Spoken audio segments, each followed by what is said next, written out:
Thank you, gentlemen. I want to talk about Pobelter Zed.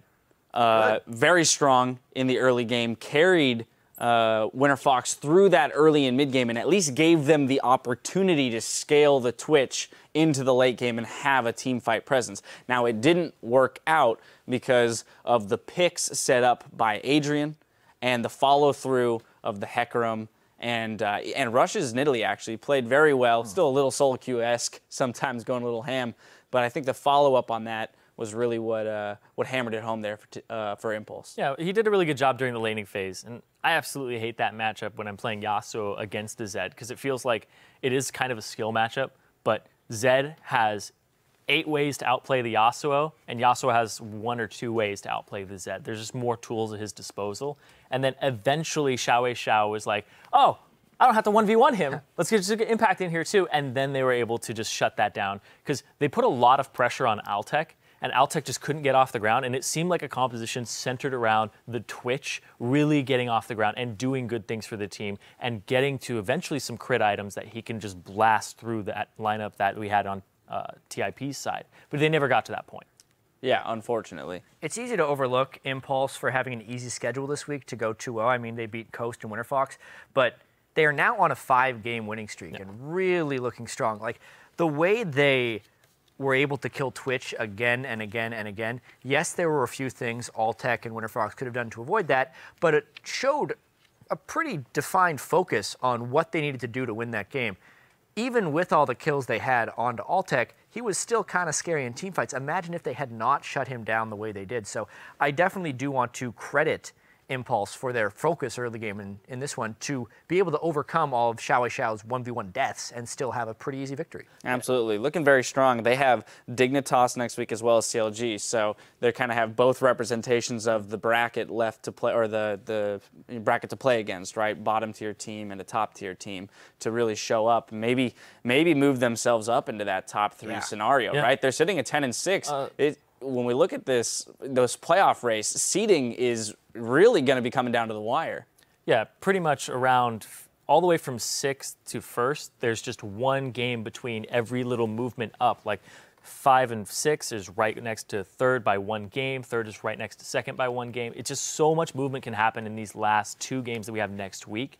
So right now, we know that the bottom 4 teams, or the bottom 3 teams, are locked in for relegation. Just they have to get their order and then playoffs at the same time. Let's make the distinction. They're not locked into relegation because there is the possibility of Winterfox and Dignitas tying Liquid and then for that 7th place. They cannot make playoffs, though. So at this point, Winterfox, Dignitas can't make it into playoffs. They could contest for 7th with a Team Liquid loss in the next game. Out of the bottom 4 teams, 3 of them will be going to relegation, and we know those 4 teams. We just don't know which of the 3 they are there. Correct. Yeah.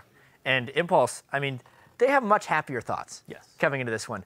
I'm really excited for the matchup we're going to have CLG versus Impulse Sunday next week, because there's a legitimate chance that that could be for the 2nd seed in the LCS. Right, for a bye in which that first round. Absolutely crazy when you look at the path of Team Impulse this year. They didn't have anything close to their full roster on the first game. Their impact didn't show up. They were this slow to turn on team. We kept talking about this team having a really high ceiling, and then they kept losing. You know, at the middle point of week 4, they were not a good team, right? But in these last few weeks, they've come together so well. Impact is a great top laner. Apollo is looking like a great AD carry. It's just working. Now, back to the conversation about the bottom side of the bracket. Winterfox, I do feel like, is the team that could still make it to that 7th spot over Dignitas, given their matchups, right? They're playing Liquid themselves, right, next week. So that's, I mean, you have to win that game, right? Here's the problem. But they're also playing Coast. Yeah. And based on their play today, I want to call back to what Kobe said about them not. In their game yesterday, they didn't necessarily pick the champions that supported this old roster they were finding some success with. Well, today they went back to the Assassin carry mid laner, which Pobelter performed on, as well as having a hyper carry, AD carry that if they had funneled maybe a little bit more onto and not gotten caught out there at the end of the game, this was a winnable game for them. So looking at the next 2, like, it is not out of the realm of possibility that they move into that 7th place spot and make it into the summer split. It would be, though, if Team Liquid wins their next game. against Coast, then it's completely out of their hands. So they've lost the ability to control their own fate now. They're just going to have to hope Coast on a 13-game losing streak plays spoiler, which is a tough ask. Yeah, absolutely. Well, we do have to take a 210-second broadcaster cooldown, but when we return, we'll see if that question is answered there in our final game of the day, Coast versus Team Liquid. You're watching the NA LCS.